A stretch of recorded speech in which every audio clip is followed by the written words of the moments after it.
Hello guys, welcome back to our YouTube channel build from bit. ఈ video మనం TCS interview experience గురించి చేయబోతున్నాం. ఈ వీడియోలో మా ఫ్రెండ్ మహేష్ తన ప్రైమ్ ఇంటర్వ్యూ ఎక్స్పీరియన్స్ షేర్ చేసుకోబోతున్నాడు. So let's get into the video.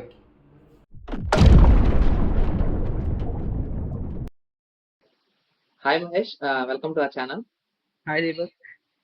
Okay, Mahesh prime ఇంటర్వ్యూకి సెలెక్ట్ అయ్యాడు. ఇవాళ తన ఇంటర్వ్యూ ఎక్స్పీరియన్స్ షేర్ చేసుకోబోతున్నాడు. మహేష్, నిన్ను ఇంట్రడ్యూస్ చేసుకోవా? Yeah, okay. Hello everyone. I'm Venkata Mahesh, currently pursuing my final year BTech in the stream of Computer Science and Engineering at VP Siddhartha Institute of Technology, Vijayawada. I recently appeared for TCS MQT assessment and got selected for TCS digital role. And in this video, I'm going to answer Deepak's questions about my interview experience, including the questions I faced, how I prepared, and also some tips which can help you crack your TCS interview. Thank you, Deepak, for inviting me. Okay, Mahesh, TCS NQT exam pattern చెప్తావా? Okay, ఎగ్జామ్లో యూజువల్గా మనకి 2 sections ఉంటాయి. First section వచ్చేసి aptitude based, అందులో 3 sub sections ఉంటాయి. Logical reasoning ఒక 20 questions for 20 minutes, and then verbal ఉంటుంది, అందులో ఒక 25 క్వశ్చన్స్ ఉంటాయి, 25 minutes ఉంటుంది. అండ్ న్యూమరికల్ క్వశ్చన్స్ ఉంటాయి, 20 questions 20 minutes. అండ్ సెక్షన్ 2లో అడ్వాన్స్డ్ క్వాంటిటీ ఉంటుంది, 14 questions 25 minutes. And then we have coding, 2 questions ఉంటాయి, 90 minutes టైం ఉంటుంది, మనం సాల్వ్ చేయాలి. ఓకే, నువ్వు ఏమన్నా టాపిక్స్ అంటే ఈచ్ సెక్షన్ కి ఇంపార్టెంట్ టాపిక్స్ అని చెప్తావా? ఓకే, అంటే యాప్టిట్యూడ్ వచ్చేసరికి మనకి చాలా టాపిక్స్ ఉంటాయి.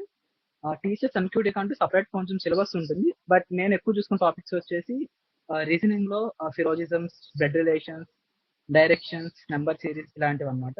అండ్ న్యూమరికల్ లో వచ్చేసి percentages, ratio and proportions, time and way work, speed and distance ఇవి. అండ్ వెర్బల్ వచ్చేసి మనం మోస్ట్లీ ఈజీగానే ఉంటుంది. అండ్ వెర్బల్ సపరేట్ గా ప్రిపేర్ అవ్వలేదు, కానీ ఒకవేళ చూసుకోవాలంటే కనుక వచ్చేవి ఆ sentence rearrangement, comprehension, error detection, tenses ఇలాంటివి. ఓకే, వీటిలో ఏ టాపిక్ ఎక్కువ వెయిటేజ్ ఉంటుంది? అంటే ఈచ్ సెక్షన్ లో ఎక్కువ వెయిటేజ్ ఉన్న టాపిక్ చెప్పవా? ఎక్కువ వెయిటేజ్ అంటే ప్రతి సెక్షన్ కి ఇంత వెయిటేజ్ అని స్పెసిఫిక్ గా ఏం తెలియదు, అన్ని మిక్స్ అయ్యి ర్యాండమ్ గా వచ్చినాయి ఎగ్జామ్ లో క్వశ్చన్స్ మాత్రం. ఓకే, ఒక్కొక్క సెక్షన్ లో ఇప్పుడు 25 క్వశ్చన్స్ ఉన్నాయి కదా, ఎన్ని క్వశ్చన్స్ మాక్సిమం అంటే వర్బల్ సెక్షన్ లో మాక్సిమం ఎన్ని క్వశ్చన్స్ కరెక్ట్ గా పెట్టాలి, అండ్ అలాగా ఈచ్ సెక్షన్ చెప్తావా? ఈచ్ సెక్షన్ కి వచ్చేసి మనం నెంబర్ ఆఫ్ క్వశ్చన్స్ లో కాకుండా ఎంత పర్సెంటేజ్ లో కరెక్ట్ గా పెట్టాలనుకుంటే కనుక మనం కనీసం ఒక 60 to 70% అబోవ్ పెడితే కనుక మనకి ఏదో ఒక రోల్ వచ్చే ఛాన్స్ అయితే ఎక్కువ ఉంటుంది. ఓకే, ప్రతి సెక్షన్ లో 60% అబోవ్ కరెక్ట్ గా పెట్టాలి. మరి అడ్వాన్స్డ్ సెక్షన్ లో, అడ్వాన్స్డ్ యాప్టిట్యూడ్ సెక్షన్ లో అది డిజిటల్ కి అండ్ ప్రైమ్ రోల్ కి ఎక్కువ ఫోకస్ చేస్తుంది కాబట్టి మనం నార్మల్ గా కొన్ని కరెక్ట్ గా పెట్టినట్టయితే మనకి పక్కన నింజా రోల్ అయితే వచ్చేస్తుంది, ముందు సెక్షన్ మనం బాగా పర్ఫార్మ్ చేసి. అండ్ ఇక్కడ కొంచెం మనం బెటర్ గా ఒక 80% or 70% పర్ఫార్మ్ చేసి కోడింగ్ లో కూడా బాగానే పర్ఫార్మ్ చేస్తే డిజిటల్ ఆర్ ప్రైమ్ రోల్ వచ్చే ఛాన్సెస్ ఎక్కువ ఉంటాయి. ఓకే, యాప్టిట్యూడ్ సెక్షన్ లో నువ్వు ఎలా పర్ఫార్మ్ చేసావు? అంటే నువ్వు ఎంత స్కోర్ చేసావు అనుకుంటున్నావు? లైక్ యాప్టిట్యూడ్ వచ్చేసి నేను నాకు తెలిసిన వాటి వరకు ఒక 60% బాగానే పెట్టాను, అండ్ మిగతా 40% వచ్చేసరికి కొన్ని ర్యాండమ్ గెసెస్, కొన్ని టైం లేక ఏదో ఒక ఆన్సర్ చేయడం ఇలాంటివి జరిగింది. సో అలా వేసుకుంటే ఒక 75 to 80% కరెక్ట్ గానే పెట్టింటాను. ఓకే, అంటే ఇప్పుడు నువ్వు ఏదో ఒక సెక్షన్ లో అంటే లాగ్ అయి ఉంటావు కదా ఎగ్జామ్ లో, సో ఏ సెక్షన్ మీద బాగా ప్రాక్టీస్ చేయాలంటావు? యాప్టిట్యూడ్ సెక్షన్ మీద చాలా బాగా ప్రాక్టీస్ చేయాలి, ఎందుకంటే మనకి 20 క్వశ్చన్స్ సెక్షన్ 1 లో 20 క్వశ్చన్స్ కి 20 minutes టైం ఉంటుంది కదా. యాప్టిట్యూడ్ సెక్షన్ 1 లో ఎలా ఉంటాయంటే మనం ఆన్సర్ చేసేలాగే ఉంటాయి, బట్ మనకి మోస్ట్లీ టైం సరిపోదు, వాళ్ళు వచ్చిన 1 minute మనకి సరిపోదు. సో ఎక్కువ మంది ఏం చేస్తారంటే ఒక్క క్వశ్చన్ మీద ఎక్కువ టైం స్పెండ్ చేయడం వల్ల మనకి మిగతా క్వశ్చన్ టైం సరిపోదు, అక్కడ కొంచెం ఎక్కువ ఫోకస్ పెట్టాలి, స్పీడ్ గా చేసేలా. ఓకే, అంటే అథమెటిక్ యాప్టిట్యూడ్ కి ఎక్కువ టైం సరిపోదు కాబట్టి ఫాస్ట్ గా చేయాలంటావు? అవును, న్యూమరికల్ వాటికి ఎక్కువ ఫాస్ట్ గా చేయాలి. ఓకే, వర్బల్ సెక్షన్ ఈజీగానే ఉంటుందా? అంటే వెర్బల్ సెక్షన్ ఏంటంటే మనం నార్మల్ గానే ఇంగ్లీష్ ని మధ్య సీరియస్ చూడడం ఇవన్నీ అలవాటే ఉంటాయి కాబట్టి కొంచెం మనకి ఈజీగా అర్థం అవుతే ఈజీగా ఇట్ మేక్ సెన్స్ అన్నట్టుగా ఒక సెంటెన్స్ చూసి మనం పెట్టేయచ్చు, అలా ఉంటాయి. ఒకవేళ అంటే 10th వరకు తెలుగు మీడియం అలాగా చేసిన వాళ్ళకంటే ఇప్పుడు ఇంగ్లీష్ లైట్ గా వచ్చిన వాళ్ళు, అలాంటి వాళ్ళు ఏం చేయాలంటావు? అలాంటి వాళ్ళు మాత్రం కొన్ని సోర్సెస్ ని ప్రిఫర్ చేసుకొని రిసోర్సెస్ ని దాని నుంచి ప్రిపేర్ అయితే పెట్టారు. ఓకే, ఇప్పుడు అథమెటిక్ అడ్వాన్స్ సెక్షన్ కి ఏమైనా సపరేట్ గా ప్రిపేర్ అవ్వాలా? సేమ్ అదే టాపిక్స్ కొంచెం సేమ్ ఇంచుమించు అలాంటి టాపిక్స్ వస్తాయి, బట్ కొంచెం అడ్వాన్స్డ్ ఫార్ములాస్ యూస్ చేలా వస్తాయి. కొంచెం నీకు వెంటనే సింపుల్ గా సాల్వ్ చేస్తే ఆన్సర్ వచ్చేలా కాకుండా కొన్ని ఎక్స్ట్రా స్టెప్స్ ఇన్వాల్వ్ అయి ఉంటాయి. మనం ఫైండ్ అవుట్ చేయాలి వాటిని త్వరగా చేసేలాగా. ఓకే. నువ్వు ఫస్ట్ సెక్షన్ ఆఫ్ యాప్టిట్యూడ్ కి 10 పాయింట్స్ కి ఎంత రేట్ చేస్తావు, అంటే ఎంత డిఫికల్టీ ఉంటుంది అంటావు? ఫస్ట్ సెక్షన్ డిఫికల్టీ వచ్చేసి మనకి ఒక 6-7 ఉంటుంది. 7 ఉంటుంది. ఓకే. మరి సెకండ్ సెక్షన్? సెకండ్ సెక్షన్ లో అడ్వాన్స్డ్ క్వాంటిటీ వచ్చేసరికి పక్కా 8 అండ్ అబౌవ్ ఉంటుంది, 9 అలా ఉంటుంది. ఓకే. నువ్వు టీచర్స్ ఎగ్జామ్ లో ఫేస్ చేసిన క్వశ్చన్స్ ఏమైనా చెప్తావా, కోడింగ్ క్వశ్చన్స్? మొత్తం 2 కోడింగ్ క్వశ్చన్స్ ఉంటాయి కదా. ఓకే. ఫస్ట్ క్వశ్చన్ వచ్చేసి లైక్ సమ్ ఫార్ములా ఇచ్చి మన ఫార్ములాలో సబ్స్టిట్యూట్ చేసి ఆన్సర్ పాయింట్ అవుట్ చేసేలాగా. కాకపోతే అక్కడ మనం ఆ ఇంటీజర్ ఓవర్ఫ్లో కానీ ఆ డబుల్ లో తీసుకోవడం కానీ, బై చేస్తున్నప్పుడు డివైడెడ్ బై 0 అవ్వకుండా ఆ ఎర్రర్స్ పాయింట్ అవి చూసుకోవడం కానీ, ఇవన్నీ మైండ్ లో పెట్టుకొని ఆ కోడ్ సాల్వ్ చేయాలి. అండ్ సెకండ్ వచ్చేసి వచ్చిన question check whether the given number is a strong number or not. అక్కడ స్ట్రాంగ్ నెంబర్ కి అయితే డెఫినేషన్ ఇచ్చారు. డెఫినేషన్ బట్టి ఏంటంటే మనకి ఇచ్చిన నెంబర్ లో ఈచ్ డిజిట్ ని మనం సపరేట్ చేసి దాని ఫ్యాక్టోరియల్ ఫైండ్ అవుట్ చేసి ఆ ఫ్యాక్టోరియల్స్ అన్నిటిని యాడ్ చేస్తే మనకి సేమ్ డిజిట్ వస్తే అది స్ట్రాంగ్ నెంబర్. ఓకే. సో దీన్ని ఇది చూపించాలి. ఈ టీఎల్జీ రాకుండా మేనేజ్ చేయాలి. ఓకే. మ్యాథ్స్ అంటే రేంజ్ అని మెన్షన్ చేశారా, ఇంత ఇన్పుట్ ఉంటుందని? ఇన్పుట్ రేంజ్ సరిగ్గా గుర్తులేదు కానీ నేనైతే లాంగ్ ఇంటి అన్సైన్ లాంగ్ ఇంటి వీటి వరకు యూజ్ చేసేలా అయితే ఉంది క్వశ్చన్. ఓకే. కోడింగ్ నార్మల్ గా ఇప్పుడు వీటికి ఏమైనా సపరేట్ టాపిక్స్ అని ప్రిపేర్, అంటే అడ్వాన్స్డ్ కాన్సెప్ట్స్ అని ప్రిపేర్ అవ్వాలి కోడింగ్ కి, లేకపోతే బేసిక్ కాన్సెప్ట్ సరిపోతుందా? ఇక్కడ కోడింగ్ వచ్చేసి ఎన్క్యూటీ ఎగ్జామ్ వరకు ఆ ట్రీస్, గ్రాఫ్స్ ఇలా నాన్ లీనియర్ డేటా స్ట్రక్చర్స్ అయితే ఎక్కువ అడగరు. సో ఎగ్జామ్ కి అసెస్మెంట్ కి మాత్రం ఇది ప్రిపేర్ అవ్వకుండా dynamic programming, recursion, back tracking, strings and arrays ఈ కాన్సెప్ట్స్ అండ్ వీటిలో ఎక్కువ యూజ్ చేసే అల్గరిథమ్స్ ఇలాంటి ప్రిపేర్ అయితే better. Okay. First coding question కి 10 పాయింట్స్ లో ఎంత రేట్ చేస్తావు? ఫస్ట్ కోడింగ్ క్వశ్చన్ కి డైరెక్ట్ గా మనం ఫార్ములా సబ్స్టిట్యూట్ చేయడమే కాబట్టి 5 to 6 ఈజీగానే అయిపోతుంది. Okay. Next coding question? Second coding question మనం ఈ డివైడెడ్ బై 0 కానీ, 0 ఫ్యాక్టోరియల్ దగ్గర 1 పెట్టడం కానీ, ఈ ఓవర్ఫ్లోస్ కానీ ఇవన్నీ చూసుకోవాలి. అండ్ ఇన్పుట్ కూడా వాళ్ళు ఏ ఫార్మాట్ లో అవుట్పుట్ ఫార్మాట్ ఇచ్చాడో మనం అదే ఫార్మాట్ లో ప్రింట్ చేయాలి. మనం డైరెక్ట్ గా ఆన్సర్ ఒకటి రిటర్న్ చేయడం ఇలాంటివి ఉండదు ఇక్కడ.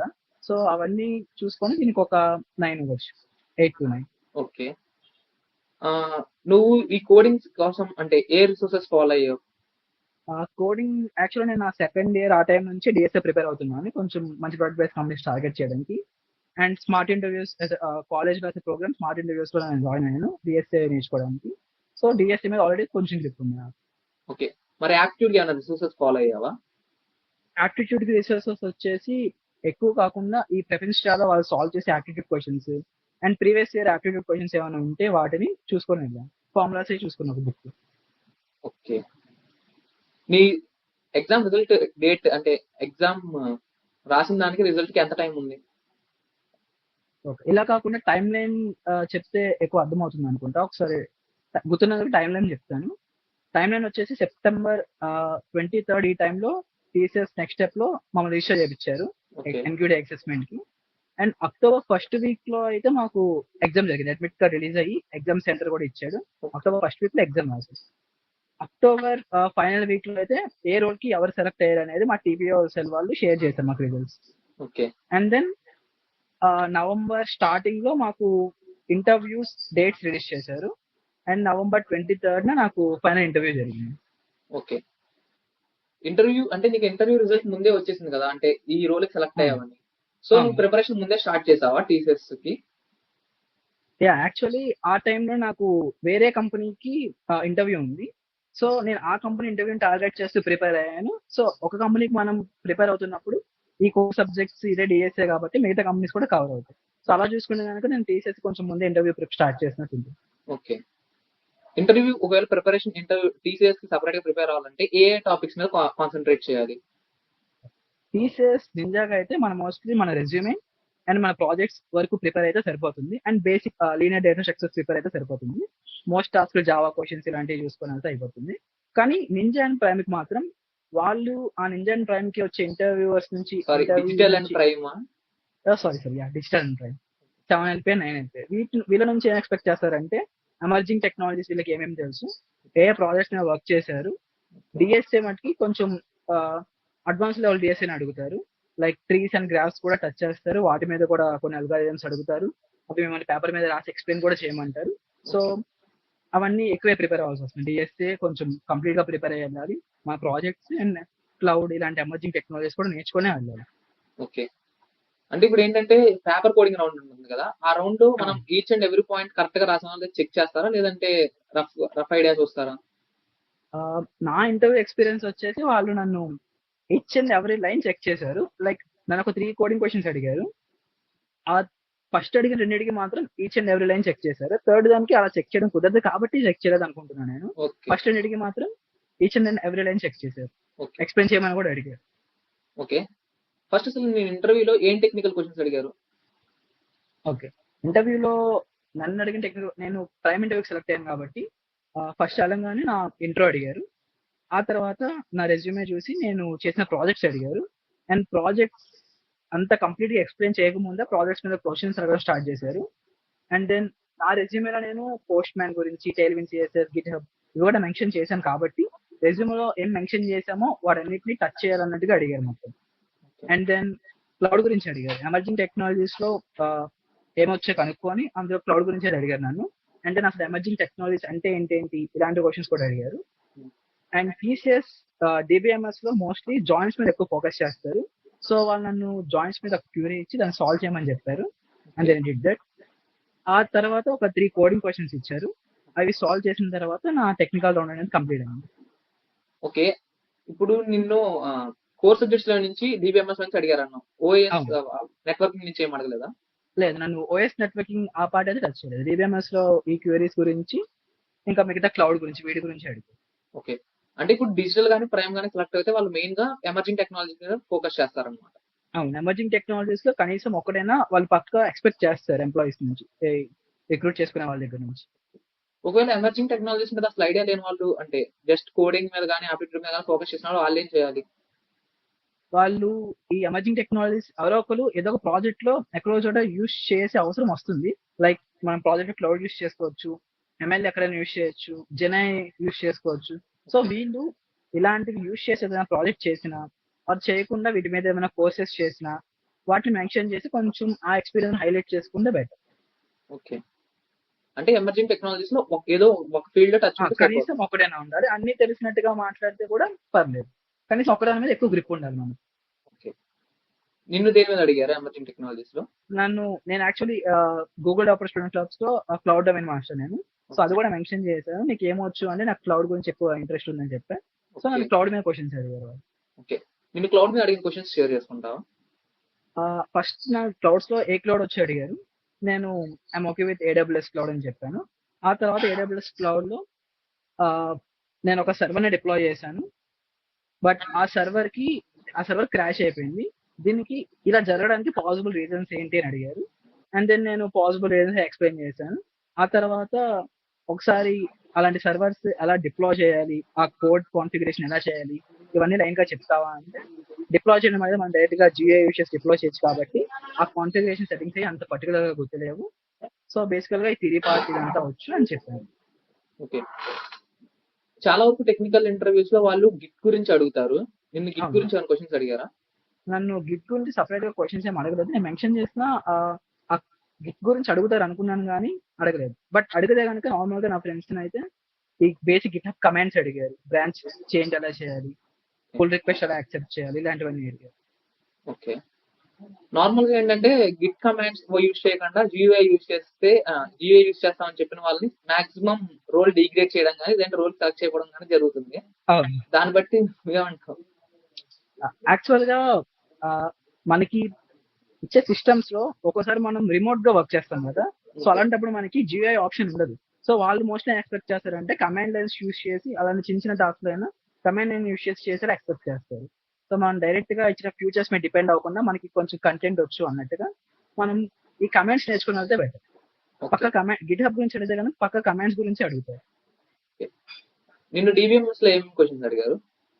డిబిఎంఎస్ లో నాకు ఒక క్యూరీ ఇచ్చి జాయింట్స్ మీద ఒక క్యూరీ ఇచ్చి దాన్ని సాల్వ్ చేయమన్నారు. నీ ఫ్రెండ్స్ ఏమైనా క్వశ్చన్స్ అడిగారా డిబిఎంఎస్ లో? నా ఫ్రెండ్స్ ని డిబిఎంఎస్ లో వాళ్ళకి కూడా నేను అడిగిన వాళ్ళు మోస్ట్లీ ఇలా జాయింట్స్ మీద క్యూరీ సాల్వ్ చేయమండం ఇలాంటివి అడిగారు. ఓకే. అంటే జాయిన్స్ ఎక్కువ, అంటే జాయిన్స్ లో కాన్సెప్ట్స్ బాగా క్లారిటీ ఉంటే సరిపోతుంది. జాయింట్స్ కాన్సెప్ట్ కొంచెం ఎక్కువ ఫోకస్. అండ్ ఇంకొకరు ఏంటంటే టైప్స్ ఆఫ్ జాయింట్స్ అడిగారు. ఓకే. ఒక్కొక్క జాయింట్ ఒక ఎగ్జాంపుల్ చెప్పమన్నారు. Okay, nice. నిన్ను పేపర్ కోడింగ్ అడిగిన రౌండ్ లో 3 క్వశ్చన్స్ అడిగారన్నావు కదా. అవును. ఫస్ట్ క్వశ్చన్ ఏంటి? ఫస్ట్ క్వశ్చన్ వచ్చేసి నన్ను బబుల్ సార్ట్ అడిగారు. Okay. And then bubble sort నేను ఆల్రెడీ బబుల్ సార్ట్ ఈజీగానే ఉంటుంది కాబట్టి ఆప్టిమల్ బబుల్ సార్ట్ క్లాస్ చూపించాను. వాళ్ళు ఈ ఎక్స్ట్రా ఫ్లాగ్ వేరియబుల్స్ ఇవి ఎందుకు తీసుకున్నావు ఇలాంటి క్వశ్చన్స్ అడిగారు. ఇది ఆప్టిమల్ బబుల్ సార్ట్ అని చెప్పిన తర్వాత నార్మల్ బబుల్ సార్ట్ కి ఆప్టిమల్ బబుల్ సార్ట్ కి డిఫరెన్సెస్ ఏంటి, ఇలా రాస్తే దీనివల్ల అడ్వాంటేజెస్ ఏంటి, ఇలాంటివి అడిగారు. అవి ఎక్స్ప్లెయిన్ చేశాను. ఆ తర్వాత సెకండ్ క్వశ్చన్ వచ్చేసి ఒక స్ట్రింగ్ ఇచ్చి దాన్ని రివర్స్ చేయమన్నారు. అంటే స్ట్రింగ్ కాదు సెంటెన్స్, కొన్ని వర్డ్స్ ఉంటాయి విత్ స్పేసెస్. అంటే సెంటెన్స్ రివర్స్ చేయడం కాకుండా సెంటెన్స్ వల్ల ఈచ్ వర్డ్ ని రివర్స్ చేయాలి. ఓకే. సో ఆ ప్రాబ్లం నేను స్ట్రింగ్ స్ట్రీమ్ యూజ్ చేసి C++ సాల్వ్ చేసి చూపించాను. వాళ్ళు ఈ కోడ్ ని పేపర్ మీద ఉన్నట్టుగా ఒక్కొక్క లైన్ చెక్ చేసి నాకు ఒక సిస్టమ్ ఇచ్చి ఆ కోడ్ ని ఇంప్లిమెంట్ చేసి చూపించమన్నారు. పేపర్ మీద నేను ఎలా అయితే రాస్తానో యాజ్ టీజ్ గా సేమ్ అదే రాసి ఇంప్లిమెంట్ చేయమని చెప్పారు. లక్కీలీ అది వర్క్ అయింది. అండ్ థర్డ్ క్వశ్చన్ వచ్చేసి ఒక ఎన్ఆర్ఏ ట్రీ ఇచ్చారు. ట్రీకి 1 to n చిల్డ్రన్ ఎన్నైనా ఉండొచ్చు. అండ్ నాకు ఇచ్చిన ప్రాబ్లం ఏంటంటే ఈచ్ నోడ్ యొక్క వాల్యూ తీసుకొని ట్రీ మొత్తం అన్ని నోడ్స్ ని ట్రావర్స్ అవుతూ వాటి వాల్యూస్ కి సమ్ చేసి ఆ సమ్ రిటర్న్ చేయాలి. నైస్. 3 ఇది ఒక క్వశ్చన్స్ కూడా అడిగారా? అంటే వాళ్ళు నన్ను అడిగారు నీకు డేటా స్ట్రక్చర్స్ ఏమి వచ్చు అని. నేను డిఎస్ఏ మెంటర్ గా కూడా స్మార్ట్ ఇండియాస్ లో వర్క్ చేశాను. సో నాకు డేటా స్ట్రక్చర్స్ కొంచెం వచ్చు అని చెప్పాను. ట్రీస్ వచ్చాను అడిగారు. ఐ నో ట్రీస్ అని చెప్పిన తర్వాత నేను ఈ క్వశ్చన్ అడిగాను. సో మనం ఎలా మాట్లాడుతున్నామో ఏం మెన్షన్ చేస్తున్నామో కూడా చూసుకొని ఇంటర్వ్యూ అటెండ్ అవ్వాలి. ఓకే. యాక్చువల్లీ నువ్వు సెకండ్ క్వశ్చన్ మెన్షన్ చేసావు కదా, నా ఇంటర్వ్యూలో కూడా నన్ను సేమ్ క్వశ్చన్ అడిగారు. ఓకే. నన్ను దాంతో పాటు ఏం మెన్షన్ చేశారంటే first of all inbuilt functions ఏం యూజ్ చేయకూడదని. అంటే నా ముందు ఇంటర్వ్యూకి అటెండ్ అయిన వాళ్ళని రివర్సింగ్ కి స్ట్రింగ్ రివర్స్ ఫంక్షన్స్ అలా ఫంక్షన్స్ యూజ్ చేస్తే ఒక ఇన్బిల్ట్ ఫంక్షన్ కూడా యూజ్ చేయకుండా కోడ్ రాయమన్నారు. సో నీకు కూడా అలాగే మెన్షన్ చేశారు ఇన్బిల్ట్ ఫంక్షన్స్ యూజ్ చేయొద్దు అలాగా? నాకు ఇన్బిల్ట్ ఫంక్షన్స్ యూజ్ చేయొద్దు అంటే స్ట్రింగ్ రివర్స్ అయితే యూజ్ చేయొద్దు అన్నారు. బట్ నాకు ఇచ్చిన కోడ్ లో స్ట్రింగ్ రివర్స్ యూజ్ చేయకుండా కూడా చేయొచ్చు. అండ్ స్ట్రింగ్ స్ట్రీమ్ గురించి నేను యూజ్ చేశాను కాబట్టి అసలు స్ట్రింగ్ స్ట్రీమ్ అంటే ఏంటి, దాని ఫంక్షనాలిటీ ఏంటి ఇలాంటివి అడిగారు నేను. సో మనం ఏం యూజ్ చేస్తామో మనకి కంప్లీట్ గా తెలుసా లేదా ఊరికే బట్టి వచ్చి యూజ్ చేస్తామా అన్నట్టుగా తెలుసుకోవడానికి. ఓకే. నార్మల్ గా ఇప్పుడు ఇంటర్వ్యూకి అయితే trees, graphs, advance data structures కూడా నేర్చుకొని వెళ్ళాలి. అవును. టీసీఎస్ డిజిటల్ ఆర్ ప్రైమ్ కి వచ్చేసరికి వాళ్ళు ఈ అడ్వాన్స్ డేటా స్ట్రక్చర్స్ లో లైక్ సపరేట్ గా లీడ్ కోరిలేట్, హార్డ్ క్వశ్చన్స్ ఇలాంటివి కాకుండా స్టాండర్డ్ అల్గోరిథమ్స్ ఉంటాయి కదా. లైక్ ట్రీస్ కి వచ్చేసి బిఎఫ్ఎస్, జిఎఫ్ఎస్ అండ్ గ్రాఫ్స్ కి వచ్చేసి ఈ ప్రిమ్స్, క్రూస్కల్స్, మినిమం స్పానింగ్ ట్రీస్ ఇలాంటి స్టాండర్డ్ మటుకి మనం నేర్చుకోవాలి. ఎన్క్వీన్స్ ఇలాంటివన్నీ. ఓకే. అడ్వాన్స్డ్ టాపిక్స్ లో హార్డ్ ప్రాబ్లమ్స్ కాకుండా జస్ట్ బేసిక్స్ నేర్చుకున్నది సరిపోద్ది వాటిలో. అడ్వాన్స్ అంటే బేసిక్స్ కాకుండా మనకి డిజైన్ అనాలిసిస్ ఆఫ్ అల్గోరిథమ్స్ లో అడ్వాన్స్ డేటా స్ట్రక్చర్స్ చెప్పారు, స్టాండర్డ్ అల్గోరిథమ్స్ ఇలాంటి కోడ్ మాత్రం మొత్తం నేర్చుకున్నాను. ఓకే. అడ్వాన్స్ ప్రాబ్లమ్స్ అన్ని ఐడియా ఉండాలి. అవును, ఐడియా ఉంది. Okay, fine. నీ కోడింగ్ ఇంటర్వ్యూ ఎక్స్పీరియన్స్ ని ఎంత రేట్ చేస్తావు 10 పాయింట్స్ కి? ఫస్ట్ క్వశ్చన్ ఈజీగా అడిగారు, సెకండ్ క్వశ్చన్ కొంచెం మీడియం అడిగారు, థర్డ్ క్వశ్చన్ కొంచెం హార్డ్ అడిగారు. ఎన్ఆర్ఏ ట్రీ కాబట్టి ఆ ట్రీ ఇన్పుట్ కూడా నాకు ఎలా ఇస్తున్నారు, లైక్ అడ్జసెన్సీ మ్యాట్రిక్స్ ఏమైనా ఇస్తున్నారా, లైక్ ట్రీ అనేది నాకు ఎలా ఇస్తున్నారు, ఇలాంటి క్వశ్చన్స్ అడిగాను. ఎలా ఇచ్చినా సరే జస్ట్ నేను క్వశ్చన్ అడిగితే నువ్వు ఆన్సర్స్ ఇలాంటివే చెప్పారు. సో నాకు పర్టికులర్ గా చెప్పలేదు. సో అది నేనే నాకు ఇన్పుట్ ఎలా ఇస్తున్నారు అనుకోని కోడ్ రాశాను కాబట్టి డిఫికల్టీ 9 ఇస్తాను. లాస్ట్ క్వశ్చన్ ని బేస్ చేసుకోండి 8 to 9. ఓకే. అండ్ నార్మల్ గా ఇప్పుడు ఇంటర్వ్యూస్ జరిగేటప్పుడు ఫాలో అప్ క్వశ్చన్స్ అడగమంటారు కదా. సో దీనిలో కూడా అదే ప్రిఫర్ చేయాలా, లేకపోతే జస్ట్ నార్మల్ వాళ్ళు ఇచ్చిన క్వశ్చన్ కోడ్ చేసుకుంటే వెళ్ళిపో సరిపోతుందా? లైక్ ఎందులో అయినా ఫాలో అప్ క్వశ్చన్స్ అడగడం బెటర్. ఎందుకంటే మనకి క్వశ్చన్ సరిగ్గా అర్థం కానప్పుడు మనకు అర్థమైంది చేసే బదులు వాళ్ళని ఒకసారి కనుక్కొని వాళ్ళు ఇంకా ఏమైనా ఇన్స్ట్రక్షన్స్ ఇస్తే దాన్ని బేస్ చేసుకొని మనకి బెటర్ ఆన్సర్ రావచ్చు. సో ఫాలో అప్ క్వశ్చన్స్ అడగడం ఎప్పుడు బెటర్ మనకు అర్థం కానప్పుడు. ఓకే. మీరు నీ ప్రాజెక్ట్ గురించి అడిగినప్పుడు ఏమేమి క్వశ్చన్స్ మెన్షన్ చేశారు? నా ప్రాజెక్ట్ గురించి అడిగినప్పుడు అసలు ఆ ప్రాజెక్ట్ నేను ఎందుకు చూస్ చేసుకున్నాను, అందులో నేను కొత్తగా ఏం యూజ్ చేస్తాను, అదే ఎందుకు యూజ్ చేసి అడిగారు. లైక్ నా చాటింగ్ అప్లికేషన్ ప్రాజెక్ట్ ఒకటి ఉంది, నేను అందులో స్టైలింగ్ కోసం టైలింగ్ CSS యూజ్ చేశాను. వాళ్ళు ఏం అడిగారంటే బూట్ స్ట్రాప్ ఎందుకు యూజ్ చేయలేదు, టైలింగ్ CSS కి బూట్ స్ట్రాప్ కి డిఫరెన్సెస్ ఏంటి, దానివల్ల అడ్వాంటేజెస్ ఏంటి, ఇలాంటి క్వశ్చన్స్ అడిగారు. ఓకే. నీ టెక్ స్టాక్ గురించి ఏమీ అడగలేదా? అంటే ఏ టెక్ స్టాక్ యూజ్ చేస్తావు? అది టెక్స్ట్ గురించి నేను మెన్షన్ చేశాను కానీ వాళ్ళు కంప్లీట్ ప్రాజెక్ట్ డీటెయిల్స్ తెలుసుకునే ముందే నన్ను నెక్స్ట్ క్వశ్చన్కి వెళ్ళిపోయారు. సో సపరేట్ గా నా ప్రాజెక్ట్ టెక్స్ట్ గురించి అయితే సపరేట్ క్వశ్చన్స్ కాదు. ఓకే. వాళ్ళు ఏమైనా టెక్ స్టాక్ ప్రిఫర్ చేస్తున్నారా? అలాంటి ఏమైనా ఆన్సర్ చేశారా? వాళ్ళతో నాకు జరిగిన ఇంటరాక్షన్ బట్టి నాకు తెలిసింది ఏంటంటే వాళ్ళు జావా డెవలపర్స్ కోసం కొంచెం ఎక్కువ చూస్తున్నట్టుగా ఉంది. వాళ్ళు నన్ను అడిగారు నా రెజ్యూమేలో జావా బేసిక్స్ అని ఉంటుంది, నేను ఎక్కువ C++ చూసాను. ఓకే. సో జావాలో నాకు కోడింగ్ చేయడం వచ్చు కానీ ఈ సీరియలైజేషన్ ఈ థ్రెడింగ్ కాన్సెప్ట్స్ ఇవన్నీ నాకు తెలియదు. సో జావా బేసిక్స్ అని మెన్షన్ చేశారు. వాళ్ళు వెళ్ళే ముందు జావా బేసిక్స్ కాదు, యాజ్ ఏ సిఎస్సి స్టూడెంట్ నీకు జావా మొత్తం తెలిసి ఉండాలి, కంపెనీస్ జావా అని ఎక్కువ ఎక్స్పెక్ట్ చేస్తాయి, ఇలా చెప్పేసి పంపించారు. ఓకే. సో జావా కొంచెం అంటే జావా బేసిక్స్ కాకుండా మొత్తం ఐడియా ఉండాలంట, అంటే జావా డెవలప్మెంట్. లైక్ మీకు బేసిక్స్ ఐడియా ఉందా, మీరు బేసిక్స్ అని చెప్పకూడదు, అక్కడ మెన్షన్ చేయకూడదు. అంటే నార్మల్ ఇప్పుడు బేసిక్స్ అని మెన్షన్ చేయకపోతే ఇంటర్వ్యూలో వాళ్ళు ఇన్ డెప్త్ కాన్సెప్ట్స్ అడిగినప్పుడు తెలియదు అన్నప్పుడు ప్రాబ్లమ్ ఫేస్ చేస్తారేమో. అవును, అంటే కొన్ని క్వశ్చన్స్ కి మాత్రం మన లక్ బాగుంటే ఏదో 1 or 2 క్వశ్చన్ మనకు తెలియని వస్తారు, అంటే వాటికి I'm not aware of this concept అని చెప్పొచ్చు. బట్ మరి ఎక్కువ క్వశ్చన్స్ మెన్షన్ చేసి మనకి అసలు ఏం తెలియకపోయినా ప్రాబ్లమే. ఓకే. సో అది హ్యాండిల్ చూసుకొని రెజ్యూమే నీట్ గా క్రియేట్ చేసుకోవాలి.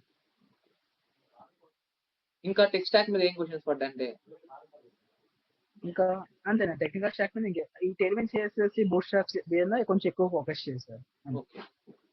నెక్స్ట్ నిన్ను ప్రాజెక్ట్ లో అంటే టీమ్ బిల్డింగ్ స్కిల్స్ మీద అలాంటి క్వశ్చన్స్ ఏమైనా పడ్డాయా? యాక్చువల్ గా నన్ను ప్యానల్ లో ఇద్దరు ఉన్నారు TR అండ్ MR కోసం, బట్ నాకు ఇద్దరు కలిపి TR క్వశ్చన్స్ అడిగారు, MR క్వశ్చన్స్ నన్ను ఎవరు అడగలేదు. సో నా ఇంటర్వ్యూ MR క్వశ్చన్స్ లేకుండా జరిగిపోయింది. ఇద్దరు టీఆర్ మీద ఫోకస్ చేస్తారు. ఇద్దరు TR మీద ఫోకస్. ఓకే. ఒకవేళ MR క్వశ్చన్స్ మీ ఫ్రెండ్స్ అడుగుంటారు కదా, దాన్ని బట్టి అసలు ఎలాంటి క్వశ్చన్స్ ప్రిపేర్ అవ్వాలి అండ్ ఏమైనా స్టాండర్డ్ క్వశ్చన్స్ ప్రిపేర్ చేస్తారు? MR కి మోస్ట్లీ టీమ్ లీడ్ గా మనం ఎప్పుడైనా చేస్తే ఎక్స్పీరియన్స్, అందులో ఏమైనా ప్రాబ్లమ్ ఫేస్ చేస్తే దాన్ని మనం ఎలా సాల్వ్ చేసాము, ఇలాంటి క్వశ్చన్స్ అడిగారు ఎక్కువ MR లో. ఓకే. అంటే స్టాండర్డ్ క్వశ్చన్స్ చూసుకుంటే చాలు. అవును, సరిపోతుంది స్టాండర్డ్ క్వశ్చన్. ఓకే. దాంతో పాటు ఇందాక మెన్షన్ చేశావు కదా నీకు C++ యూజర్ అంటే జావా బేసిక్స్. నార్మల్ గా ఇప్పుడు స్టూడెంట్ నేర్చుకోవాలనుకుంటే C++ ప్రిఫర్ చేయాలా, జావా ప్రిఫర్ చేయాలా, లేదంటే రెండిట్లో రెండు ఐడియా ఉండాలా?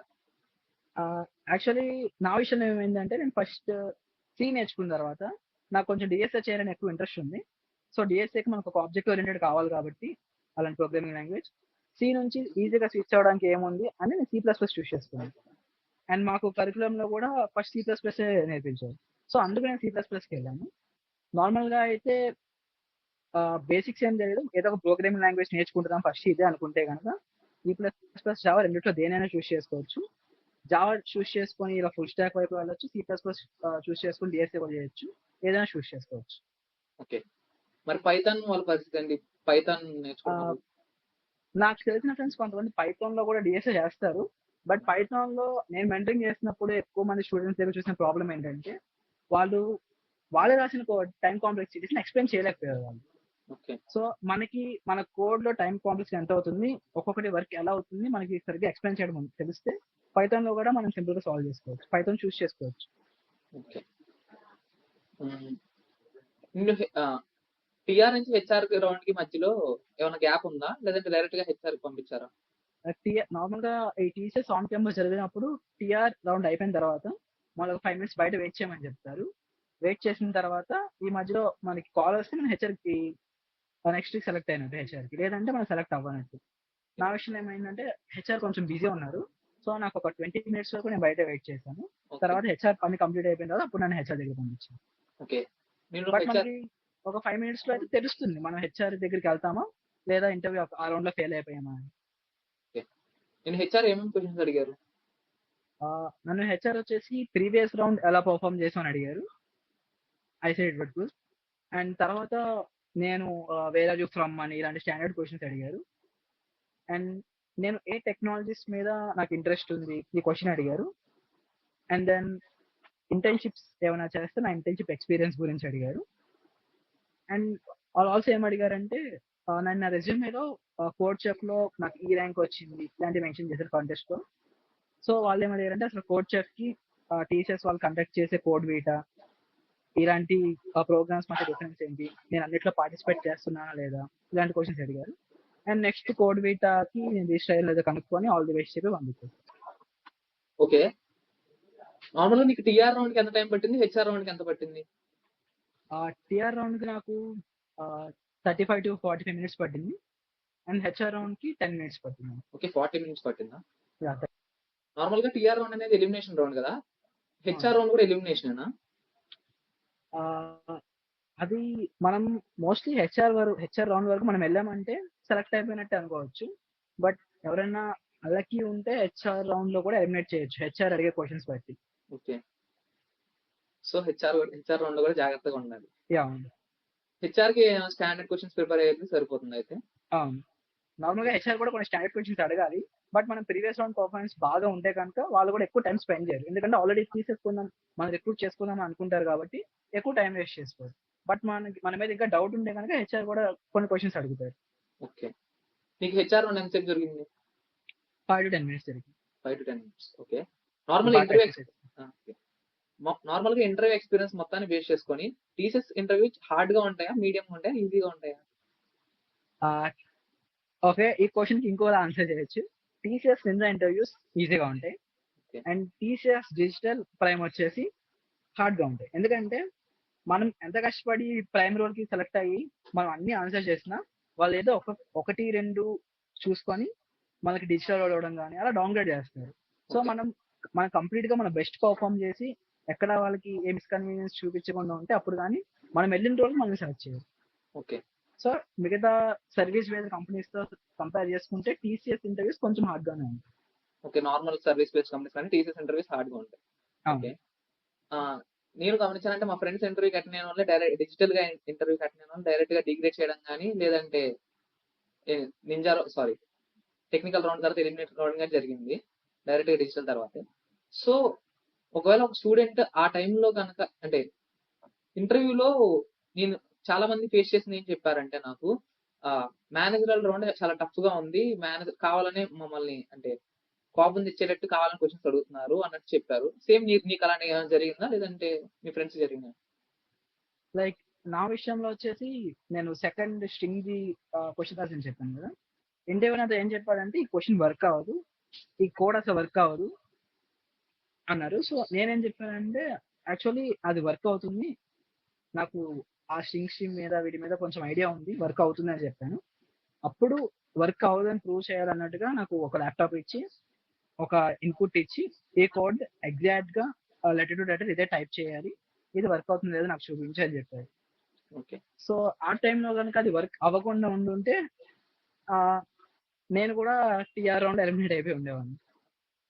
అంటే ఎమోషన్స్ మీద కూడా చాలా చెక్ చేస్తున్నారు వీళ్ళు, మన టీమ్ ఫిట్ అవుతారు లేదా అని చెక్ చేస్తున్నారు అని చెప్పారు. యాక్చువల్లీ నా ఫ్రెండ్ ఒక అమ్మాయి ప్రైమ్ ఇంటర్వ్యూకి వెళ్ళింది. సో తనకైతే అలాగే జరిగింది. మేనేజరల్ రౌండ్ వీటిలో మనం ఆన్సర్ చేసే కొద్దీ వాళ్ళు ఎక్కువ క్వశ్చన్స్ అడుగుతూ మన పేషెన్స్ టెస్ట్ చేస్తారు, అలాంటి క్వశ్చన్స్ అడుగుతూనే ఉన్నారు. ఓకే, లైక్ మనం కాన్ఫిడెంట్ గా ఉంటే ఓవర్ కాన్ఫిడెంట్ గా ఉన్నాము, సో అందుకని ప్రైమ్ కాకుండా డిజిటల్ ఇలా కూడా చెప్తున్నాం. సో మనం చూసుకోవాలి. సో ఇంటర్వ్యూలో మనం పేషెంట్ గా ఉండాలి, వాళ్ళు మనల్ని ఒకవేళ టెస్ట్ చేసినా సరే పేషెంట్ గా ఆన్సర్ చెప్పాలంటారు. మనం ఏ ఆన్సర్ తెలిసినా సరే కొంచెం వాళ్ళకి నచ్చేలా చెప్పాలి, మనం ఓవర్ కాన్ఫిడెంట్ గా బిహేవ్ చేయకూడదు. ఓకే, అండ్ ఫైనల్ గా ఒకవేళ ఇప్పుడు కొత్తగా ఇంటర్వ్యూకి అటెండ్ అవ్వాలన్నా ఎంక్యూటీకి అటెండ్ అవ్వాలన్నా నువ్వేం రిసోర్సెస్ సజెస్ట్ చేస్తావు, నువ్వు ఫాలో అయిన పాత్ ఏమైనా చెప్తావా? ఓకే, టీచర్స్ ఎన్క్యూటీ అసెస్మెంట్ కి అయితే యాప్టిట్యూడ్ ఫస్ట్ సెక్షన్ కి aptitude reasoning, numerical reasoning and verbal, వీటికైతే PrepInsta and online studies for you, వీటిలో మనకి ప్రీవియస్ ఇయర్ క్వశ్చన్స్ సాల్వ్ చేయడం కానీ ఇలాంటివి జరుగుతూ ఉంటాయి. సో అవి చూసుకుంటూ ఏదైనా ఒక స్టాండర్డ్ టెక్స్ట్ బుక్ ఏమైనా ఉంటే కొంచెం ఎక్కువ రిసోర్సెస్ ఉన్నది కాదు, ఎక్కువ కంటెంట్ ఉన్నది కాదు, ఒక కాన్సెప్ట్ మీద ఎక్కువ క్వశ్చన్స్ ఉన్నది కాకుండా ఎక్కువ కాన్సెప్ట్స్ ఇన్వాల్వ్ అయ్యేలా ఏమైనా ఉంటే అలాంటి టెక్స్ట్ బుక్స్ ప్రిఫర్ చేయడం బెటర్. అండ్ కోడింగ్ కి ఎప్పటికప్పుడు మనం డైలీ లీడ్ కోడ్ ఛాలెంజెస్ ఇలాంటి పార్టిసిపేట్ చేస్తున్నా మనకి కోడింగ్ ఒక ఐడియా వచ్చేస్తుంది. అండ్ మోస్ట్ టాస్క్ అల్గారిథమ్స్ ఉంటాయి కాబట్టి ఆల్రెడీ ఎన్క్వీన్స్ ఇంకా బిఎఫ్ఎస్ డిపిలో కాయిన్ చేంజ్ ఇలాంటి క్వశ్చన్స్ కొంచెం ఎక్కువ అడిగినవి అండ్ స్టాండర్డ్ క్వశ్చన్స్ ఇలాంటివి ప్రిపేర్ అవడం బెటర్. ఓకే, నువ్వు ప్రీవియస్ ఎంక్యూటీ క్వశ్చన్స్ చూసావా? అంటే నువ్వు వెళ్ళే ముందు ప్రీవియస్ ఎంక్యూటీ క్వశ్చన్స్ సాల్వ్ చేసావా? లైక్ నాకు కొన్ని ప్రీవియస్ పేపర్స్ దొరికినాయి గూగుల్ డ్రైవ్ లింక్ అలాగా, నేను 1 or 2 పేపర్స్ సాల్వ్ చేసి వెళ్ళాను. సో చాలా మంది షేర్ చేసింది ఏంటంటే ప్రీవియస్ ఇయర్ కంటే ఈ ఇయర్ కోడింగ్ క్వశ్చన్స్ కొంచెం అంటే సెకండ్ క్వశ్చన్ అనేది చాలా ఈజీగా ఉందని మెన్షన్ చేశారు. అవును. అంటే ప్రీవియస్ ఇయర్ లో వాడు ఎన్క్యూటీలో కూడా DB questions and graph questions అనేవి వచ్చాయి. సో ఈ ఇయర్ కొంచెం ఈజీగా ఉందన్నారు, అది నిజమేనా?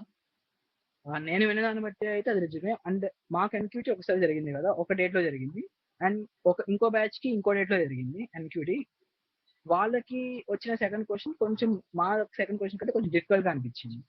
సో అది ఏ ఇయర్ కి వేరే అవుతుంది, అండ్ వాళ్ళు రాసిన ఎగ్జామ్ డేట్ బట్టి కూడా దాని డిఫికల్టీ లెవెల్ అనేది వేరే అవుతుంది. ఓకే, నువ్వు టీసీస్ ఎన్క్యూటీలో 2 క్వశ్చన్స్ సాల్వ్ చేసావా లేదంటే ఎన్ని క్వశ్చన్స్ సాల్వ్ చేసావు? యాక్చువల్ నేను ఫస్ట్ క్వశ్చన్ కంప్లీట్ గా అయిపోయింది. సెకండ్ క్వశ్చన్ లో లైక్ అన్ని టెస్ట్ కేసెస్ అయ్యి ఒక టెస్ట్ కేసు మాత్రం అలా ఉండిపోయింది. సో చాలా టైం స్పెండ్ చేసిన టెస్ట్ కేసు సాల్వ్ చేయడానికి. బట్ ఏ మెథడ్ లో నేను కోడ్ చేసినా సరే, ఏ అప్రోచ్ చూస్ చేసినా సరే, ఒక్క టెస్ట్ కేసు మాత్రం కంప్లీట్ అవ్వలేదు. అంటే ఇప్పుడు కంప్లీట్ గా సాల్వ్ చేయకపోయినా సరే ప్రైమ్ ఇంటర్వ్యూకి వచ్చే ఛాన్స్ ఉంది. ఉంది. అంటే మనం ఫస్ట్ కోడింగ్ క్వశ్చన్ కంప్లీట్ గా చేసి సెకండ్ లో హాఫ్ కంటే ఎక్కువ టెస్ట్ కేసెస్ సాల్వ్ అయ్యేలా చేసి అండ్ అడ్వాన్స్డ్ క్వాంట్ లో కూడా బెటర్ పర్ఫార్మ్ చేస్తే మనం పక్క ప్రైమ్ సెలెక్ట్ అవుతుంది. సో ఇలా ఒక టెస్ట్ కేసు 2 టెస్ట్ కేసు మిగిలిపోయింది కాబట్టి అవ్వమని అలా భయపడకూడదు. మనం అడ్వాన్స్ క్వాంట్ లో కొంచెం బెటర్ పర్ఫార్మ్ చేస్తే అయ్యే ఛాన్సెస్ ఎక్కువే ఉంటాయి. అడ్వాన్స్ క్వాంట్ అడ్వాన్స్ కోడింగ్ బాగా పర్ఫార్మ్ చేస్తే ప్రైమ్ వచ్చే ఛాన్సెస్ చాలా ఎక్కువగా ఉంటాయి. Okay okay Mahesh, thank you for attending this experience, sharing your experience. అది but thanks for inviting me also. ఇప్పుడు నార్మల్ గా టిప్స్ ఇక్కడ నుంచి నువ్వు జనరిక్ గా ఇంటర్వ్యూకి అటెండ్ అవ్వాలనుకుంటే అంటే వేరే కంపెనీస్ కూడా ఏం టిప్స్ సజెస్ట్ చేస్తావు నీ నెక్స్ట్ వాళ్ళకి, నెక్స్ట్ నీ జూనియర్స్ కి? ఫస్ట్ వచ్చి మన రెజ్యూమేలో మనం ఏదైతే మెన్షన్ చేసామో దాన్ని ఇన్ అండ్ అవుట్ మనం ప్రిపేర్ అయ్యి వాళ్ళు దాని మీద ఏ క్వశ్చన్ అడిగినా మనం ఆన్సర్ చేయగలిగేలా ఉండాలి. సో రెజ్యూమే ప్రిపరేషన్ చాలా ఇంపార్టెంట్. ఆ తర్వాత మన దగ్గర ఎంత స్కిల్ ఉందో దాన్ని ప్రూవ్ చేసుకోవడం కూడా అంతే ఇంపార్టెంట్. సో మనం ఏం చేసామో దాన్ని వాళ్ళకి అర్థమయ్యేలాగా మనం ఎఫర్ట్ పెట్టినట్టుగా వాళ్ళకి ఎక్స్ప్లెయిన్ చేయడం ఇంపార్టెంట్. అండ్ దెన్ మనకి ఏదైనా ఆన్సర్ తెలియనప్పుడు లైక్ మనకి ఏమైనా కంప్లీట్ గా తెలియనప్పుడు వాళ్ళకి తెలియదు అని చెప్పొచ్చు, లేదా మనకి ఇంత తెలుసు అని చెప్పి మనకి తెలిసింది ఏదో కూడా చెప్పొచ్చు. కంప్లీట్ గా నాకు తెలియదు అని చెప్పకుండా. సో ఇలాంటి అప్రోచ్ యూస్ చేసుకొని ఓవర్ కాన్ఫిడెంట్ గా కాకుండా కొంచెం మంచిగా బిహేవ్ చేస్తూ పర్ఫార్మ్ చేస్తే మనం హైర్ అయ్యే ఛాన్సెస్ ఎక్కువ ఉంది. ఓకే, అంటే ఇప్పుడు ప్రెసెంట్ డిఎస్ఎస్ స్టార్ట్ చేసే వాళ్ళకి నువ్వేం టిప్స్ ఇస్తావు, అంటే డిఎస్ ఎలా నేర్చుకోవాలని? నేనేం టిప్స్ ఇస్తా అంటే ఎక్కువ నెంబర్ ఆఫ్ ప్రాబ్లమ్స్ మీద ఫోకస్ చేయకుండా మంచి కాన్సెప్ట్స్ మీద ఫోకస్ చేయండి. సో ఈ క్వాంటిటీ మీద కాకుండా క్వాలిటీ మీద ఎక్కువ ఫోకస్ చేస్తే బెటర్ రిజల్ట్స్ వస్తాయి. ఇప్పుడే స్టార్ట్ చేస్తే కనుక స్లోగా అరేస్ నుంచి ఇలా ఒక్కొక్క దాని తర్వాత ఒకటి easy medium hard problem solve చేసుకుంటూ వచ్చి ఒక బెటర్ అప్రోచ్ ఏదో ఒక షీట్ తీసుకొని ఆ షీట్ స్టిక్ అయి ఉండి అందులో ఉన్న ప్రాబ్లమ్ సాల్వ్ చేసినా సరే at the end of the sheet మీకు మంచి రిజల్ట్స్ వస్తాయి. ఓకే, అంటే చాలా మందికి ఉండే డౌట్ ఏంటంటే ఇప్పుడు నువ్వు చెప్పావు కదా క్వాంటిటీ ఓవర్ క్వాలిటీ అని. అంటే చాలా మంది ఏంటంటే డైలీ లీడ్ కూడా ప్రాబ్లమ్ సాల్వ్ చేద్దాం అని చెప్పి అది సాల్వ్ చేస్తా ఉంటారు. అంటే ప్రిపరేషన్ ఇది ఆపేసేసి అంటే టాపిక్స్ ప్రిపేర్ అవ్వకుండా daily lead code problem streak maintain చేస్తూ ఆ గ్రీన్ కలర్ మ్యాప్ కోసం అది చేస్తా ఉంటారు. దాన్ని నువ్వు ఏమంటావు అసలు నార్మల్ గా, అది బెటర్ లేదు? అది యాక్చువల్గా ఎవరికంటే ఒకసారి మనకి డిఎస్ఏ కాన్సెప్ట్స్ అన్ని కవర్ అయిపోయింది. సో మనం మళ్ళీ ఈచ్ కాన్సెప్ట్ రివిజన్ మనకు అక్కర్లేదు.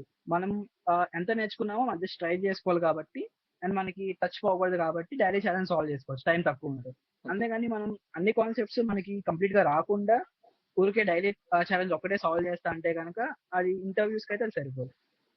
ఓకే, ఏ కాన్సెప్ట్స్ లో వీక్ గా ఉన్నామో అవి చూసుకొని ఆ కాన్సెప్ట్ ని మనం రిఫర్ చేసి మళ్ళీ రివైజ్ చేసుకోవాలి. ఓకే, నువ్వు డిఎస్ఏ నేర్చుకోవడానికి ఏమైనా ఫ్రీ రిసోర్సెస్ ఏమైనా యూస్ చేస్తావా? ఒకవేళ యూస్ చేస్తే ఫ్రీ కానీ పెయిడ్ కానీ అవి సజెస్ట్ చేస్తావా? లైక్ నేను ఫ్రీగా యూస్ చేసిన రిసోర్సెస్ ఏంటంటే స్ట్రైవర్ షీట్ ఫాలో అయ్యామండి. అండ్ నేను striver YouTube channel take you forward లో కొన్ని షీట్స్ ఉంటాయి, డిఎస్ఏ షీట్స్. ఇలాంటి షీట్స్ ఫాలో అయ్యి ఏమైనా డౌట్స్ ఉంటే కనుక ఆ బ్లాగ్ లో కానీ ఆ స్ట్రైవర్ యూట్యూబ్ ఛానల్ ఆ వీడియోస్ చూసామండి. అండ్ నేను కాలేజ్ లో స్మార్ట్ ఇంటర్వ్యూస్ అనే ఒక కోర్స్ తీసుకున్నాను డిఎస్ఏ. అండ్ అది కూడా నాకు కొంచెం ఎక్కువ హెల్ప్ అయింది. డిఎస్ఏలో ఈ డైనమిక్ ప్రోగ్రామింగ్, గ్రాఫ్స్ వీటిని కొంచెం ఎక్కువ అర్థం చేసుకొని నేను ఇంప్లిమెంట్ చేయడానికి ఆ కోర్స్ ఎక్కువ యూజ్ అయింది. సో మన మీద మనం స్పెండ్ చేసుకోవచ్చు ఒక సెటన్ అమౌంట్ ఆఫ్ మనీ మనం ఇంప్రూవ్ అవ్వడానికి. ఓకే, సెల్ఫ్ ఇంప్రూవ్మెంట్ కోసం కొంచెం మనీ ఇన్వెస్ట్ చేసినా పర్లేదు. అది వేస్ట్ లెక్కలోకి రాదు. ఓకే, ఇప్పుడు నార్మల్ గా ఇప్పుడు డిఎస్ఏకి ఎక్కువ టైం స్పెండ్ చేయాలా, యాప్టిట్యూడ్ కి ఎక్కువ టైం స్పెండ్ చేయాలా అంటావు? ఓవరాల్ గా ఓన్లీ టీచర్స్ కే కాదు మిగతా వాటికి కూడా వెళ్ళాలి అనుకుంటే కనుక ఫస్ట్ కొన్ని companies without aptitude only coding questions ఇస్తాయి, కొన్ని కంపెనీస్ యాప్టిట్యూడ్ తో పాటు కోడింగ్ క్వశ్చన్స్ ఇస్తాయి. సో దీనికే ఎక్కువ టైం స్పెండ్ చేయాలని ఏం కాకుండా యాప్టిట్యూడ్ డిఎస్ఏ రెండింటికి కొంచెం టైం స్పెండ్ చేసుకుంటూ మనం అన్ని కాన్సెప్ట్స్ కవర్ చేసుకుంటే బెటర్. ఇదే ఇంపార్టెంట్ అని చెప్పలేం, బట్ ఒకసారి ఇనిషియల్ ఆన్లైన్ టెస్ట్ అయిపోయిన తర్వాత ఎక్కువ ఇంటర్వ్యూస్ అడిగేది ఎక్కువ డిఎస్ఏ అండ్ కోర్ సబ్జెక్ట్సే కాబట్టి డిఎస్ఏ అనేది ఇంకా మనం వెళ్తూనే ఉండాలి. ఒకసారి తీసుకున్నాక దాన్ని మధ్యలో ఆపకూడదు, ఎప్పటికప్పుడు నేర్చుకుంటూనే ఉండాలి. Okay okay, thank you Mahesh, thank you for coming to our channel build from bit. Thanks Deepak.